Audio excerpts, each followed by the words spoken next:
Bonjour, bonjour, bienvenue sur le plateau de Bâti Journal TV. Nous sommes à Nancy, Forum Bois Construction 2019, et avec mes deux invités qui sont architectes, nous allons parler environnement et environnement et logement social. Alors, à ma gauche, monsieur Antoine Pagnoux, bonjour. Bonjour. Vous êtes donc architecte, ASP Architecture. C'est ça, à Saint-Dié. Exactement. Vous pouvez nous présenter l'agence ? Oui, donc on est une petite agence de 8 personnes, 3 architectes, un économiste, un dessinateur, un conducteur de travaux et de secrétariat.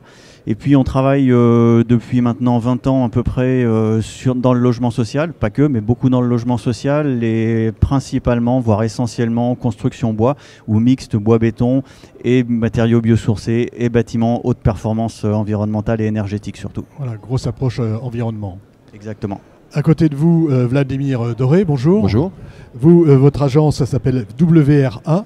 Exactement. Wild Rabbits Architects. Voilà. Qui veut et qui intervient où? C'est une agence parisienne. On est une agence parisienne, on intervient sur Paris, sur Lyon, sur Rennes, un peu du côté du Havre. Et on regroupe deux structures. Une structure qui s'occupe principalement de neuf, donc en logement social en particulier, sur les projets les plus intéressants, c'est en logement social. Et puis on a une structure qui s'appelle ITAC et qui s'occupe surtout de rénovation. Donc on est une quinzaine de personnes, 4 associés. On a aussi une autre personne qui travaille avec nous qui s'occupe de développement urbain. Et voilà, on est une petite équipe qui s'agite autant que possible sur tout un tas de sujets environnementaux. Alors, on va parler d'environnement et on va parler de logement social. Qu'est-ce que ça veut dire parler environnement et logement social? Pour moi, parler environnement et logement social, c'est parler avec des gens sérieux, des gens qui partagent pour la plupart, pour des raisons diverses en fait, les mêmes préoccupations que les nôtres et qui savent mobiliser les moyens pour faire en sorte de faire avancer les choses. Alors on n'avance pas sur tous les domaines, dans tous les projets, mais on trouve vraiment des interlocuteurs qui ont l'envie de faire des choses différemment et qui ont une forme de constance assez rare finalement dans le bâtiment qui permettent de porter un projet malgré toutes les difficultés qu'on rencontre tous les jours pour innover. Et de votre côté, cette approche environnement-logement social? Alors c'est l'humain avant tout, c'est-à-dire que c'est le locataire qui va être au centre de nos préoccupations, donc le côté humain qui du coup devient l'environnement, puisque l'humain au milieu de son environnement, donc la préservation de l'environnement, la mise en valeur, et puis aussi le partage, la notion de partage, je pense qu'elle est importante, puisque on ne peut pas faire un projet seul, c'est-à-dire que tout n'est pas dans une seule tête, au contraire c'est vraiment en partageant avec les ingénieurs, avec les maîtres d'ouvrage qu'on trouve des bonnes solutions. Donc je pense que ça c'est important, l'humain et le partage.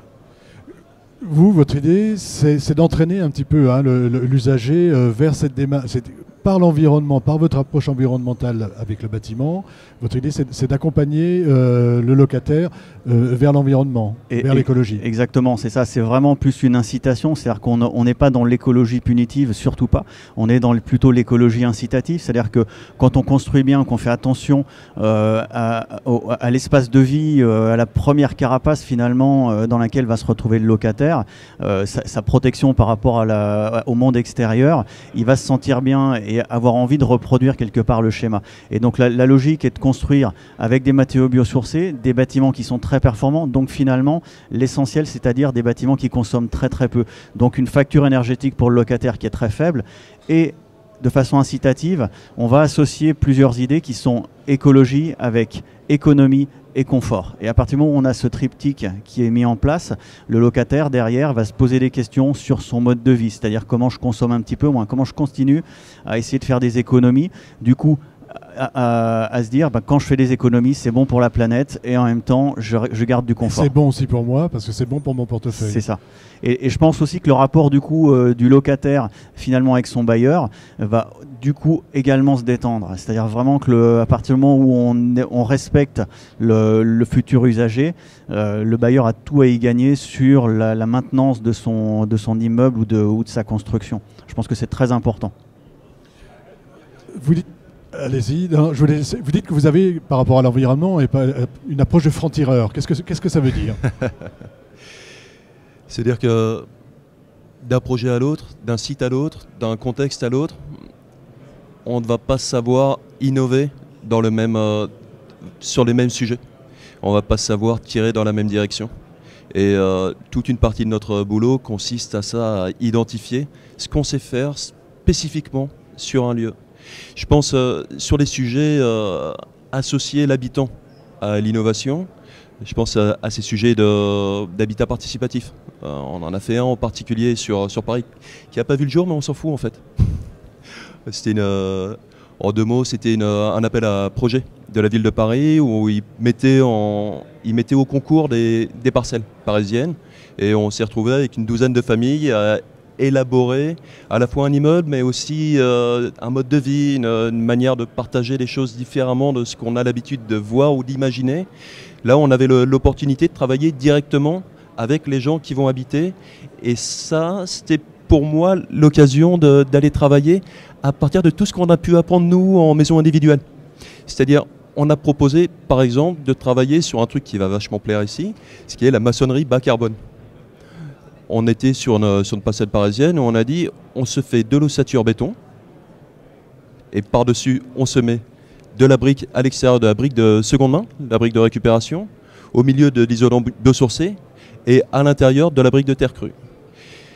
Aller proposer ça à un groupe de 12 personnes, de 12 familles qui ont plutôt tendance à nous faire confiance, puis après on fait gaffe un peu à ce qu'on fait quand même, c'est finalement vachement plus facile de convaincre ces 12 familles-là que de convaincre toute la chaîne, tout le contexte un peu complexe qui constitue une maîtrise d'ouvrage plus structurée, plus traditionnelle. Il y a encore besoin de convaincre aujourd'hui les maîtrises d'ouvrage sociales ? Oui, je pense qu'il y a plus que jamais besoin de convaincre, mais surtout, c'est plus facile puisqu'on commence à avoir les outils. C'est-à-dire que les premiers bâtiments, il faut toujours une dizaine d'années, je pense, de recul. C'est-à-dire que les bâtiments soient construits, qu'ils soient en exploitation, qu'on ait les résultats, qu'on les ait vus vieillir. Notamment avec le bois, il y a toujours l'appréhension par rapport au bois du vieillissement du bâtiment. Donc ce recul d'une dizaine d'années, on commence à l'avoir maintenant depuis 5-6 ans.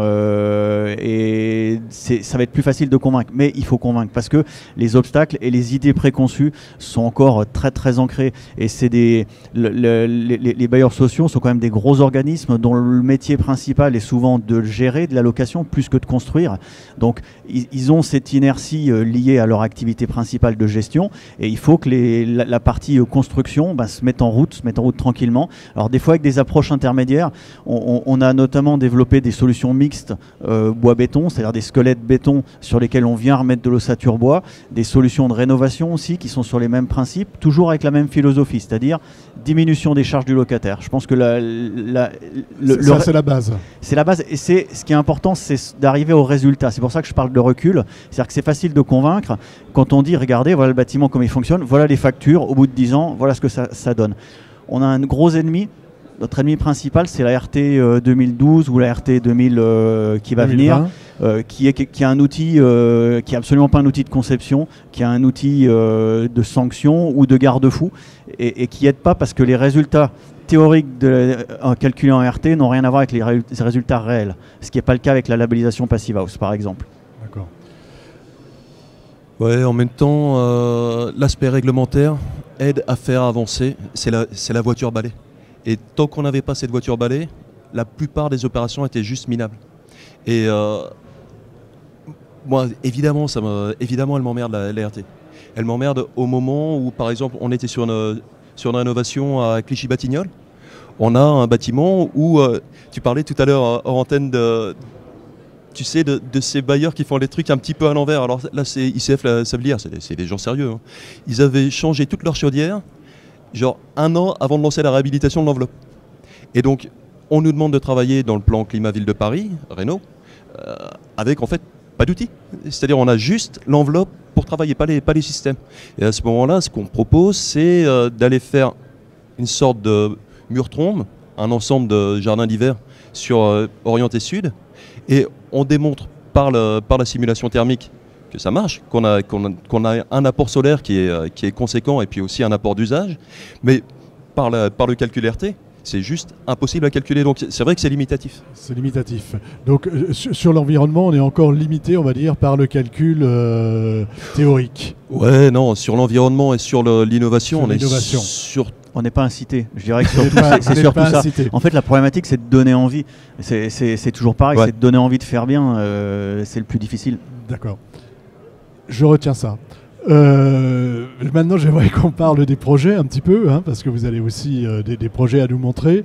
Aujourd'hui, vous travaillez beaucoup avec un bailleur social qui, lui, est très en avance pour le coup, qui est le Toit Vosgien. Exactement. Et vous êtes sur des maisons bois-paille. Parlez-nous un peu de ce projet et surtout de l'approche environnementale qui est liée et de votre rapport avec le bailleur. Alors, ce petit projet, entre guillemets petit, parce qu'il n'y a pas de petit projet, c'est un projet de 4 logements, ce qu'on appelle intermédiaire, c'est-à-dire 2 logements au rez-de-chaussée avec 2 logements superposés à l'étage, ce qui permet d'avoir une bonne compacité de projet. Il est situé à 550 mètres d'altitude au cœur des Vosges, dans un petit village, à 200 mètres du centre-ville du petit village. Et il est le résultat de toute une démarche, donc depuis plusieurs années, avec le Toit Vosgien, sur la réflexion de comment faire le mieux possible. Toujours l'objectif, moins de charges possible pour le locataire. Le résultat sera assez simple à expliquer, c'est moins de 20 € par logement par mois pour 100% du chauffage, 100% de l'eau chaude, 100% de l'entretien du système et 100% de la ventilation. C'est-à-dire vraiment le même niveau de charge que les ordures ménagères, quoi, si vous voulez. 240 € par an. C'est ça. Et on sera certainement en dessous, c'est-à-dire que ça c'est une provision de charge et en général à la fin de l'année, le bailleur social, le Toit Vosgien redonne le surplus à ses locataires. Et alors on fait ça comment? On fait ça en construisant déjà correctement, c'est-à-dire bâtiment ossature bois, remplissage des murs en paille. Donc on est 90% du volume des matériaux en fibre végétale. En l'occurrence, on a 38 cm d'isolant au niveau des murs, plus 6 de paille, pardon, plus 6 cm de laine de bois. C'est de la préfabrication, donc c'est des techniques qui commencent à être courantes, on va dire. On ne fait rien de très technologique, au contraire. On fait en sorte aussi que toutes les entreprises locales puissent répondre. C'est aussi très important. On a la compacité et puis derrière, on a un système énergétique qui est d'abord basé sur la récupération. C'est-à-dire qu'on va récupérer l'air avec la VMC double flux. Sur la VMC double flux, on va encore récupérer des calories pour le ballon d'eau chaude sanitaire. Exactement.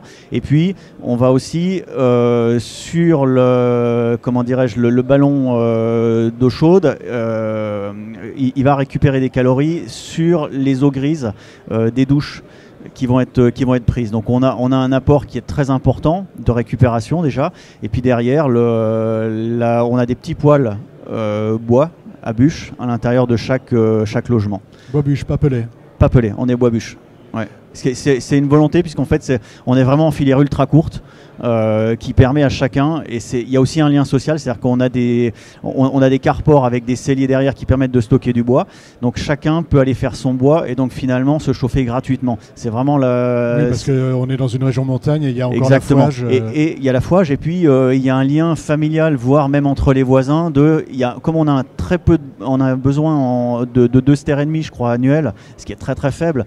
Donc oui, on ne va pas se fatiguer à aller faire du bois. On est pendant 6 mois dans la forêt à tailler des arbres, hein. C'est pas du tout ça. Ok. Donc là, grosse approche environnementale et un bailleur social qui vous suit à 100%, il nous pousse. C'est extraordinaire. C'est vraiment... Alors, vous, sur votre approche, et puis parlez-nous un peu d'un ou deux bâtiments que vous avez gérés. Ce que vous dites, c'est qu'il faut passer par... Il y a une porte entrouverte et hop, on l'ouvre et on apporte davantage. Ouais. Alors, je vais parler d'un bâtiment dont on n'a pas de photo. Mais c'est pas grave. En résonance avec celui que tu viens de présenter. Approchez un petit peu votre micro. Excusez-moi. En fait, on bosse avec un bailleur qui s'appelle... ça va me revenir. Une filiale de la RATP, en fait, ils ont changé 3 fois de nom. Qui a l'habitude de gérer des patrimoines qui vont être de 80 à 250 logements. Et qui, par l'intermédiaire d'une chargée d'opération, qui se dit mais en fait on a ce que eux appellent du résidu de foncier. Peut-être qu'on pourrait identifier quelques résidus de foncier pour construire des petites opérations de logement intermédiaire et les construire de manière vraiment pointue. Et du coup, sur une petite parcelle à Villejuif, ils lancent un concours d'architecture pour vraiment une toute petite opération de 250 logements. Pour eux, c'est tout petit. Pour nous, il n'y a pas de petites opérations. Ils lancent ce concours et puis ils nous disent essayez d'être à peu près BEPOS et essayez de nous constituer un lieu de vie qui soit agréable pour des colocations sociales et solidaires étudiantes. Colocation sociale et solidaire étudiante, ça veut dire des étudiants qui payent un loyer vraiment très peu cher et qui en contrepartie vont participer à la vie sociale de leur quartier. Bon, alors nous évidemment c'est un truc, on se dit mais c'est l'opportunité folle de faire avancer les choses. Parce ça c'est la porte. C'est la porte. C'est la porte d'entrée. C'est la porte. Et derrière, on est sur une parcelle qui malheureusement a une limite séparative sud. Sur laquelle normalement on ne peut pas construire. Et tout le travail architectural de l'équipe, ça a été de faire en sorte de se mettre en retrait un petit peu par rapport à cette limite sud, de permettre une solarisation côté sud. On a sorti la cage d'escalier, comme ça on accède par l'extérieur et la partie escalier ne vient pas bouffer l'énergie qu'on consacre au chauffage de l'ensemble. Et on arrive comme ça à construire un petit ensemble pas trop cher et hyper efficace qui ressemble en moins bien, je trouve. J'étais bluffé par la qualité de... Non, mais tu vois, la qualité de finition, la qualité de détail. Parce que c'est ça aussi Parce que l'environnement, enfin, je veux dire, traiter l'environnement dans le bâtiment social, ça ne veut pas dire ne pas être qualitatif, ne pas être qualitatif dans les finitions, dans le... Et être complètement impliqué dans les sujets d'environnement, ça ne veut surtout pas dire ne pas être architecte. Moi, je dis architecte avant tout. Ah oui, c'est clair, c'est clair. Et quand je dis architecte avant tout, ça regroupe aussi tous les sujets d'usage. Les sujets basiques de logement, les sujets basiques aussi d'insertion urbaine, etc. Et ce projet-là, on le fait en modulaire 3D. Et donc, ça va être produit par CMB. Donc, on était en conception-réalisation. C'est produit par CMB qui travaille en usine. Apporter les modules. Oui, on va faire le levage là au mois de mai. Et si je peux me permettre, si ça vous amuse de venir voir le levage, ça va être nocturne parce qu'on ne peut pas circuler avec les grands camions dans Villejuif de jour. N'hésitez pas à contacter l'agence et on vous donnera le lieu et l'heure. Ça va être un événement marrant. Donc là, on est sur modulaire bois. Ouais. Avec une approche environnementale aussi dans le mode constructif, paille ou pas, ou quel type d'isolant, quel type de... Alors, CMB, ils ont un ensemble ils ont pensé un standard vachement bien. On est en ouate de cellulose et isolation pour les ponts thermiques en laine de bois, compacte. Du coup, la base est super bien avec des appuis pour la pérennité, des appuis qui sont déjà travaillés pour la goutte d'eau. On a vraiment un ensemble qui est bien. On leur demande à CMB de réfléchir avec nous sur des sujets bois-paille, parce qu'après tout, ils pourraient remplacer la ouate de cellulose par autre chose. Et ils sont plutôt chauds pour le faire. Par contre, c'est toujours une question d'opportunité. Pour le moment, on n'a pas réussi à le réaliser comme ça. À réaliser. Vous vouliez réagir? Oui, non, c'est aussi la paille, c'est aussi contextuel. C'est-à-dire que l'utilisation du matériau, c'est le bon matériau au bon endroit. C'est-à-dire, est-ce qu'on a besoin, comment dirais-je, de 40 cm d'isolant suivant les régions? C'est pas toujours le cas. C'est pas du systématique. Surtout pas. Et je voulais réagir aussi sur la porte d'entrée dont on parlait. C'est toujours l'humain. C'est-à-dire que finalement, sur ton opération, c'est une femme, un homme. Il y a toujours l'humain qui est au centre de ça. Et après, concernant la qualité de production, forcément que quand on a à la fois un maître d'ouvrage, à la fois une équipe de maîtrise d'œuvre, dont l'architecte qui commence à s'intéresser réellement aux matériaux, au bois, en passant par le bois, en passant par la paille, la fibre de bois, la cellulose, etc., on va être sensible à plein de choses et du coup, forcément, de façon quasi inconsciente, qualitativement, ça monte forcément un petit peu. C'est-à-dire que si vous faites attention à ce que vous mettez dans les murs... Il y a un effet d'entraînement. Mais oui, vous allez faire attention à la porte vous allez faire attention à la cuisine, si vous l'équipez ou pas, aux ampoules qui vont être mises en place, etc. Il y a vraiment un effet d'entraînement qui est un cercle vertueux et qui est lié vraiment aux matériaux biosourcés de façon générale, qu'on retrouve aussi sur les chantiers. C'est intéressant de voir que finalement, l'odeur âcre qu'on a sur un chantier béton, où il y a de la poussière de béton, où il y a de l'eau, va être moins agréable. Alors c'est qu'un chantier bois qui est en filière sèche, qui utilise de la paille. En rénovation, pareil, quand vous sciez de le polystyrène en dessous des fenêtres des gens, c'est moins sympa que quand vous coupez du bois. C'est infime, mais ça change. Infime, mais ça change. C'est l'image qui change et l'environnement, il vient aussi par cette porte-là. Exactement. C'est vrai que l'aspect ouvrageux, ouvrier d'un chantier béton est très différent d'un chantier, chantier bois. Ouais. On arrive arrive au terme de nos échanges. Je vais vous demander une petite conclusion alors à chacun, mais sur cet aspect, on va faire un peu de prospective. Comment vous voyez les choses évoluer et sur cet aspect, est-ce que l'environnement finalement, est-ce que ce qu'on a appelé l'écologie, l'environnement, je ne sais plus comment on doit l'appeler, va être pour vous finalement quelque chose d'assez banal d'ici 5 à 10 ans? Pas banal, qualitatif. C'est, je pense, l'objet, l'environnement, ça va être ce qui va être le plus qualifiant pour la construction. C'est peut-être ce qui va ramener vers le haut, y compris pour la formation des gens qui travaillent dans le bâtiment, qui sont toujours un petit peu dénigrés. Ah, t'es pas bon à l'école, t'iras dans le bâtiment. Je pense que ne serait-ce que là, l'image du logement social aussi, qui est finalement sur ces points-là, même si c'est une petite partie de la production de logement social actuelle, une petite partie de la rénovation, c'est quand même ce qui tire vers le haut par rapport même à la production privée, c'est-à-dire qui qualifie les choses. Et je pense que l'environnement, c'est un atout qualitatif pour l'avenir. Vous avez le mot de la fin. J'ai l'intuition qu'on a toujours eu besoin de bâtiments qui tirent tout le monde vers le haut, de bâtiments symboles, de bâtiments exemplaires, de bâtiments auxquels on se réfère sur 5 ans, sur 10 ans. Nous, on a appris auprès des grands du logement social au sens espace partagé, au sens espace entre le logement et la rue, au sens et tous ces gens qui bossaient complètement en béton nous ont rien donné, ne nous ont rien apporté des questions environnementales, des questions constructives qu'on se pose aujourd'hui.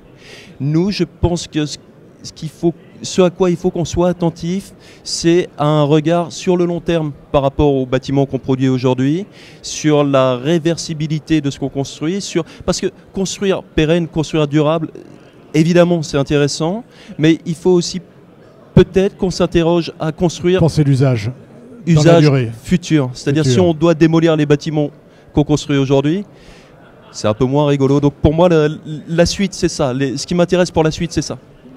Eh bien, écoutez, merci d'être venu sur le plateau de Bâti-Journal TV nous parler de logement social et d'environnement de façon très positive. Donc une émission à retrouver sur Bâti-Journal TV, sur notre site internet et notre chaîne, et également à retrouver sur les sites de nos partenaires, France Bois Forêt et le Forum Bois Construction. Merci à vous, messieurs.